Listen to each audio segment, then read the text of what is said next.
Chapter 5, Discrete Probability Distributions. In this video, you'll learn how to apply the binomial distribution to business decision-making situations. The binomial probability distribution is a distribution that gives the probability of X successes in N trials in a process that meets the following conditions. Now, it helps to know what these conditions are so that when you're faced with a problem at work, or a homework problem, or an exam question, you'll know what kind of probability distribution to apply. So the binomial distribution will have a trial that only has two possible outcomes, success or failure.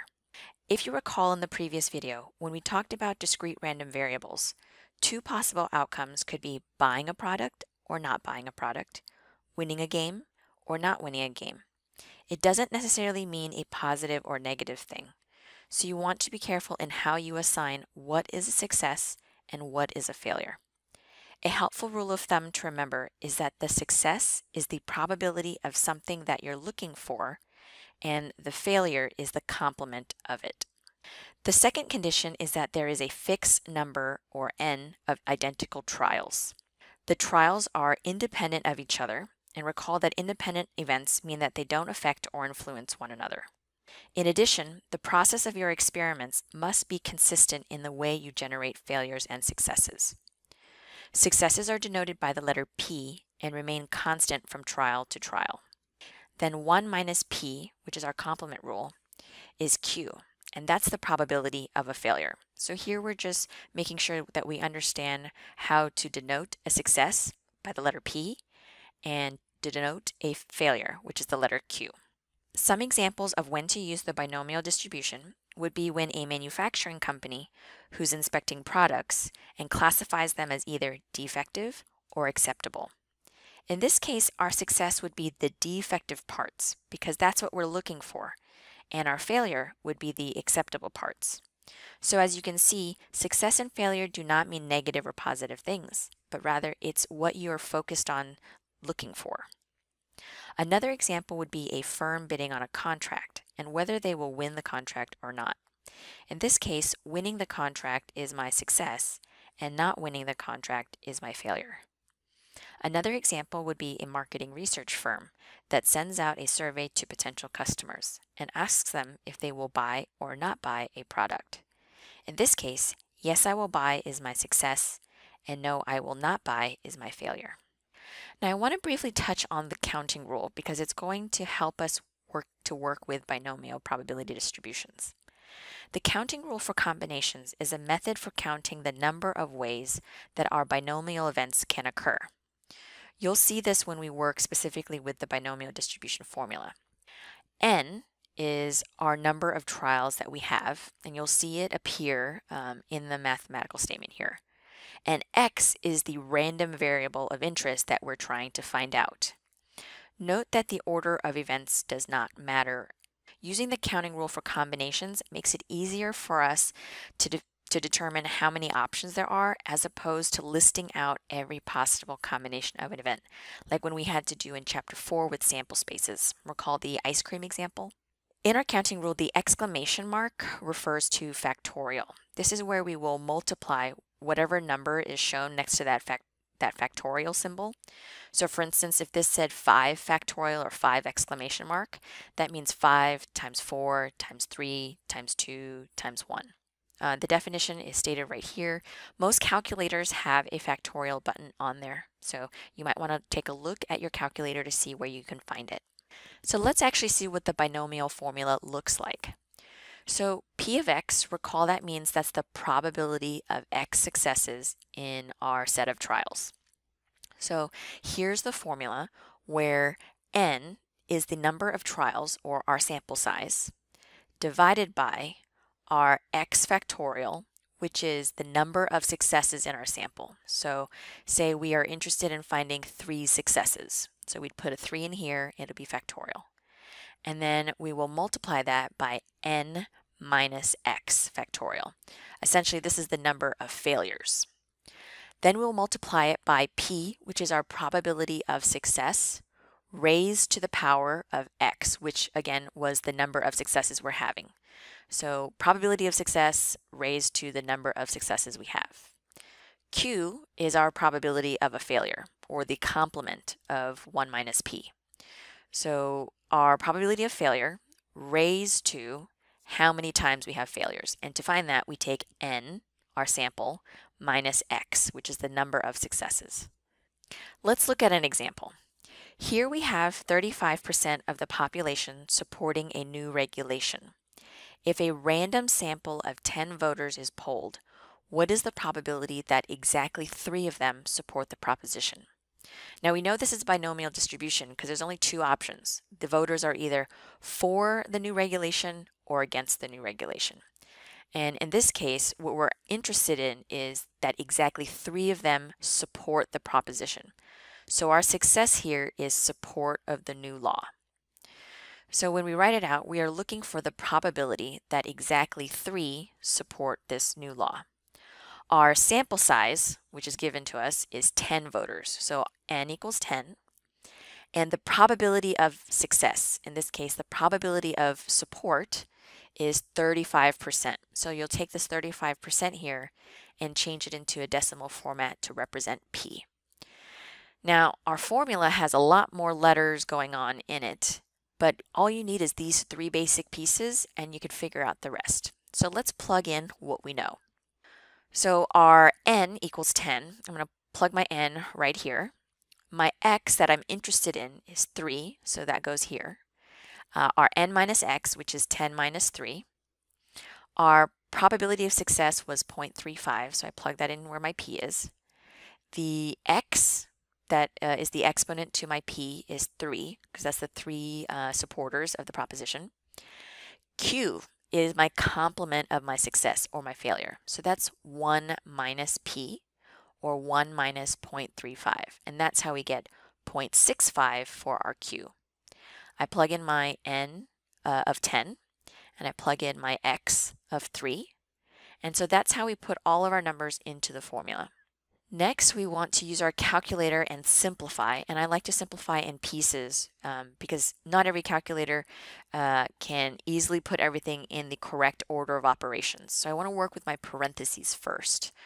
I'm going to take my 0.35 exponent 3 and simplify it. That'll give me 0.0429 right here. I'll also take my 0.65 exponent 7, because 10 minus 3 is 7, and that gives me my 0.0490 right here. Now for my counting rule section up in the front, that's where I'm working with my factorials. So to make sure you get this right on your calculator, I want you to test it out. Take 10 factorial, divide by 3 factorial, divide by 7 factorial, and you should get 120. Now the reason why we divide by 7 factorial and not multiply is because both of these numbers fall below the 10 factorial. So you want to make sure that you enter it in correctly. So when I multiply my 3 pieces out, that's my counting rule, the probability of successes, and the probability of failures, I get 0.2522. In other words, when I convert this into a percentage format, it's saying that 25.22% chance that exactly 3 out of my 10 voters that I polled will support this regulation. Now, fortunately, there is an Excel option for finding the binomial distribution. Now, in the last screen, when we used the binomial formula, it only gave us the probability of an exact number of 3. But oftentimes we may be looking for multiple numbers. So be aware that the Excel version for binomial distribution is probably an easier and faster and more likely to be used in a work setting. So our binomial distribution formula consists of 4 fields. It'll state equals binom for binomial and dist for distribution. And in our parentheses, we will put in the number of successes in our trials. So number underscore s means our x value. The trials is the number of independent trials that we have. So based on our formula, that's the n, or sample size. Probability underscore s, in other words, that's the probability of success on each trial. So that's our p. And then the cumulative just tells us what we're looking at. So if you type in true, that means the probability of whatever number of successes we're looking at is up to that value. And if it's false, that means we're looking for an exact number. So let's see this in action. So here's a visualization of the binomial distribution. If we plotted the probabilities in our voter story, it would look something like this. And so in Excel, when we're talking about cumulative, it's going to read the probabilities starting from the left here and outward to the right. So it's going to slowly add up the probabilities depending on what is our X of interest. And if we are not doing cumulative, so you type in false in Excel, it's going to look for the probability at exactly some particular number.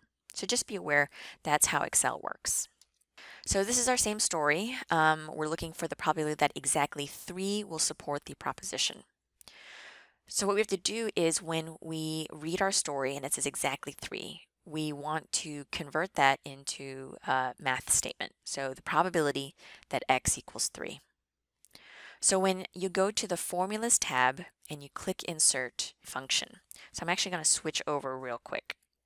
So if I go to the Formulas tab and Insert Function f of x, and I type in binom for binomial, it's going to give me a couple of options. In this case, I want the binom dist, so I can double click on it and click OK. So the nice thing about this is if I don't remember exactly how to use the binomial distributions function, when I click on each of these, there's going to be a small description of what you need to put in there. So for instance, the number of successes in our trials, remember that's our X, so we were interested in exactly 3. Trials is the number of independent trials, so there was our sample of 10 voters.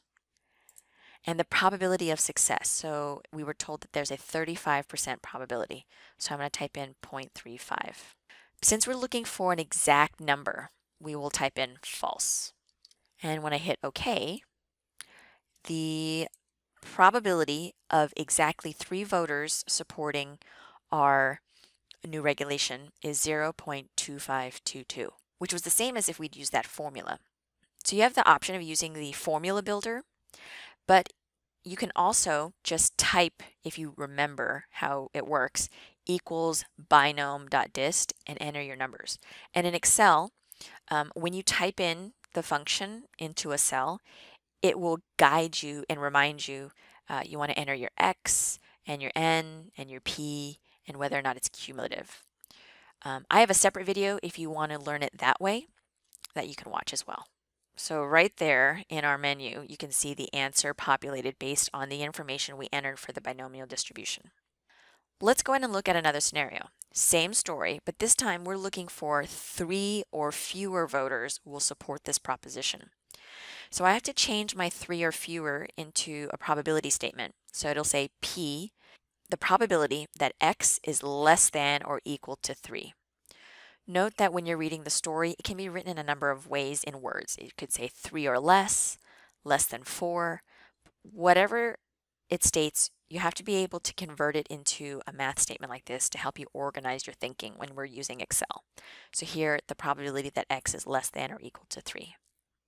Now, since we're looking for less than or equal to 3, that means the probability that 0, 1, 2, or 3 people will support this proposition. That means we're looking at the cumulative probability. So if you recall that distribution shape, we're looking from left to right. So again, using our formula builder, if you go to the Formulas tab and click on Insert Function f of x, we'll type in our 3, because here our X of interest is 3 or fewer, so I'll plug in 3. N, my trial of 10. Our probability of 0.35, and then this time we're going to type in true. And so now what it's reading is the probability from left to right, from 0 up to 3, because we're interested in 3 or less. And we can see that the probability this time is 0.5138. And again, if you prefer not to use the formula builder and you just want to type the function into Excel, you would type equals binom.dist and then enter the same information, right? My X, my N, my P, and whether or not it's cumulative. And in this case, it is, because we're adding up all of the possible X's, 0, 1, 2, and 3. Let's look at one more example. Well, what if the story had asked for more than 3?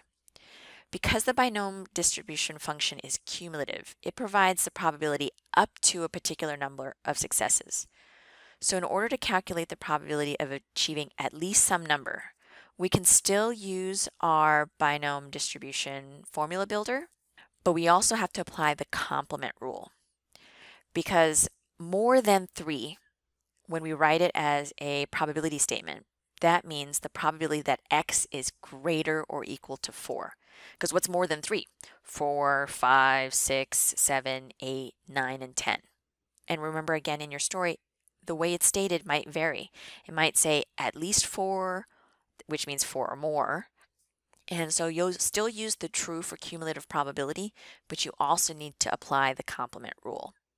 So note, while we say more than 3, and when we write it as the probability that x is greater or equal to 4, I've entered the number 3 for our x value. Because what I'm essentially going to do is I'm going to subtract the probability of 3 or less, because I want the probability of 4 or more, or x is greater or equal to 4. So that's why we'll enter the 3. If you accidentally entered 4, then what you're doing is you're excluding the probability of 4 people voting for this proposition. So you want to be careful in entering the correct x value in your binomial distribution formula. So I put in my 3, I put in my 10 for my n, my probability of 0.35, and it's true because I'm still looking at the cumulative probability. With our complement rule, we're going to do 1 minus binom.dist, and then use my values of x, n, p, and that it is cumulative, so true. Or if you're using the formula builder, after you find the probability of up to 3 successes, we will then subtract it from 1, again complement rule. So essentially, the probability that we get 4 or more voters supporting this proposition is 0.4862.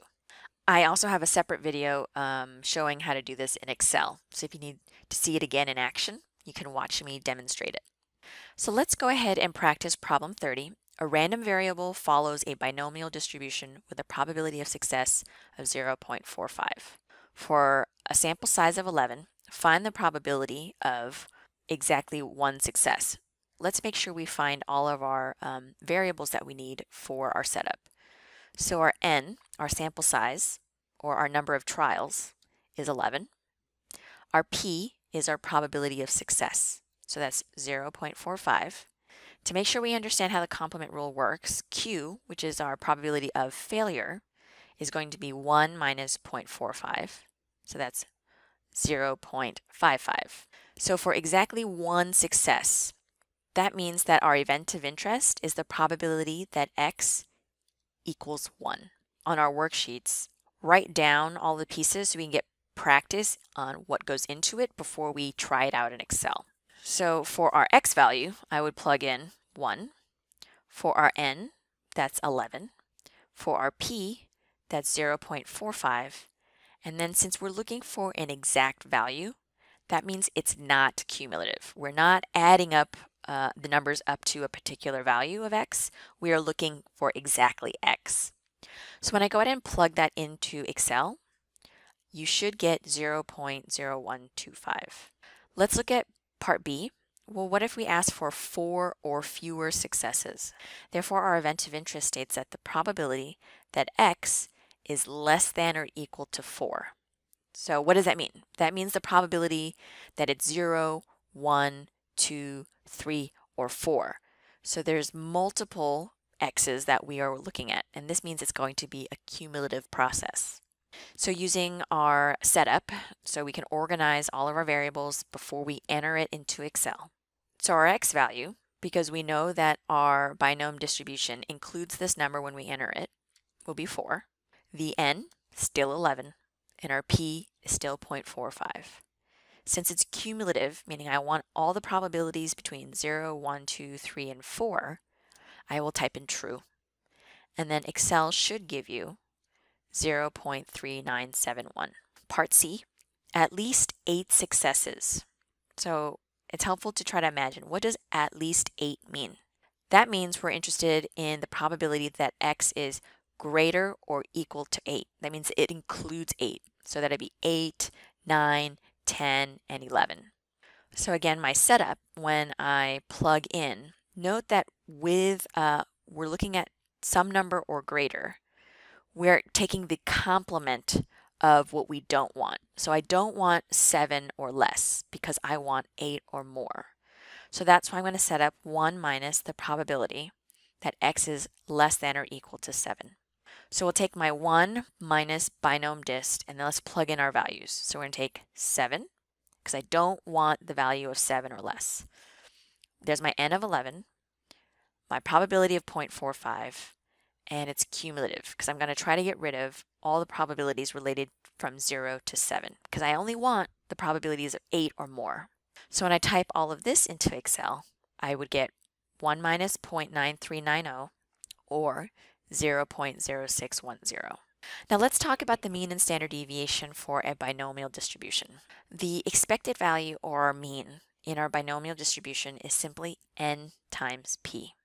N is our sample size or number of trials, and p is the probability of success.